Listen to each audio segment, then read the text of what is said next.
మా రేపు సాయంత్రం బయలుదేరుతున్నాను హైదరాబాదు. ఇంకో 4 రోజులు ఉండి వెళ్ళొచ్చు కదరా. ఏముంటామే, ఉండేం చేయాలి, వెళ్ళి ఏదో ఒకటి చేసుకోవాలి కదా. ఉమ్, ఇదే ముక్క పెద్దోడికి చెప్పరా. ఏదో రకంగా వాడిని పంపించారా. ఆ వైజాగ్ ఆయన కూడా ఆయనంతటా ఆయనే రమ్మని చెప్పారు. బాగోదు మళ్ళీ. ఎంతకాలం ఉంటాయి కోపాలు.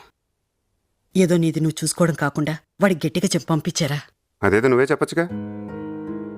నువ్వు చెప్పవు. చిన్నప్పటి నుంచి చూస్తున్నాను, ప్రతిదీ నాకే చెప్తారు. ఆడి దగ్గరికి వెళ్ళి ఎవరేమో అడగరు. నువ్వు కానీ నాన్నగాని ఒకసారి కాకపోతే ఒకసారి ఆడి దగ్గరికి వెళ్ళి ఎందుకు ఇలా ఖాళీగా బయట తిరుగుతున్నాను అడుగుంటే ఈ పాటికి సెట్ అయిపోయాడు. కానీ మీరు అడగరు. మీకు మొహమాటాలు, భయాలు, పిరికితనం అవే మాకు అంటగట్టారు. సత్తనం పోరాళ్ళకు ఒక్కొక్కరితోనూ బయట పంపించు పంపించు పంపించు.